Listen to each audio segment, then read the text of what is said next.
siempre para la mayoría de nosotros. La diferencia está en que yo no corté.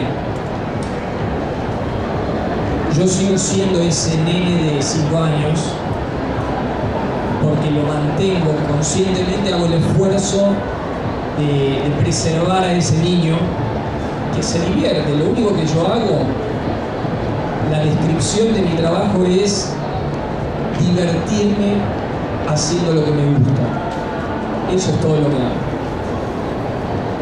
Entonces, los mundos fantásticos me gustaron desde chico. Yo veía revistas, empecé a leer libros gordos desde que tenía 8 años. Eso sí que me fascinaba. Entonces, todo lo que es fantasy viene ya desde esa época. A partir de los 12, 13 años me empecé, no, incluso antes, voy a contar unas anécdotas muy lindas que tienen que ver precisamente con mi formación.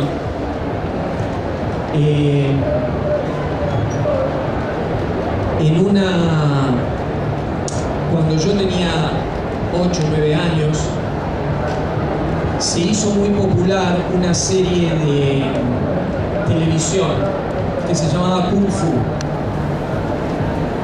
Muchos de ustedes, bueno, algunos de ustedes la habrán visto en esa época.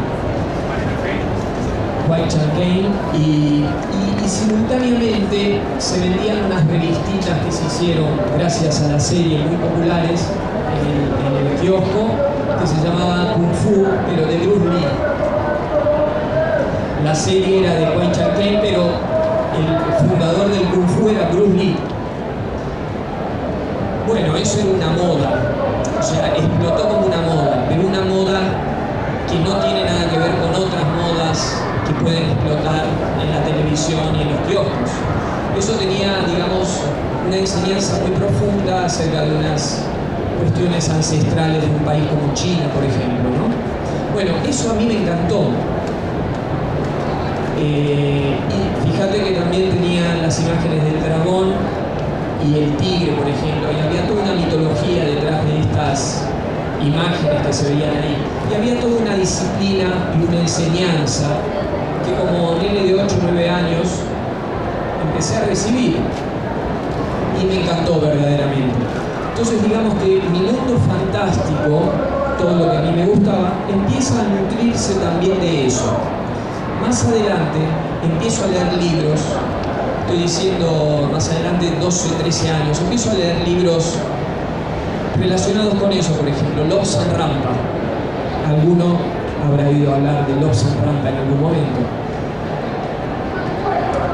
Y Lobsang Rampa y un montón de otras cosas que empecé a leer acerca de las culturas ancestrales seguían para mí el camino del fantasy, pero en realidad se mezclaban con otras cosas que tenían que ver con la cosmovisión de culturas ancestrales, que ya para ellos no era tan fantasy, no era tan fantástico, formaba parte de su realidad. Y ya digo, tenía 12, 13, 14 años cuando yo leía esas cosas muy atentamente. Después ya entré a leer Carlos Castaneda, alguno conocerá. Carlos Castaneda recibe enseñanzas de un indio yaqui que trae un linaje en México, un linaje de los olmecas, toltecas incluso, o sea, culturas ancestrales de México. Y ya sabemos todos que México tiene, digamos, una tradición antiquísima, muy antigua, que incluso los olmecas no se sabe muy bien de dónde traían tanto conocimiento. Es un misterio, un hermoso misterio. Bueno, empecé a leer Castaneda y eso ya no era fantasy, no era fantástico, pero para mí era lo mismo, representaba el mismo camino que yo quería hacer. Así que bueno, llegué a los 20, 21 haciendo todo lo que a mí me gustaba dentro del fantasy, mezclándolo con estas cosas que yo leía, nutrido también por otros artistas que yo empecé a descubrir a los 15, 16 años, artistas como Roger Dean, por ejemplo, faceta, y esa gente ya me abrió la cabeza hacia un tipo de arte que se estaba haciendo en Estados Unidos y en Inglaterra. Bueno, para no extenderme mucho con la pregunta, bueno, esos fueron mis inicios dentro de los mundos fantásticos y dentro de los mundos de las mitologías, de las leyendas, de la cosmovisión de los pueblos anteriores al nuestro, que traían una carga de conocimiento y de algo que nosotros llamaríamos magia, y que era increíble y que nos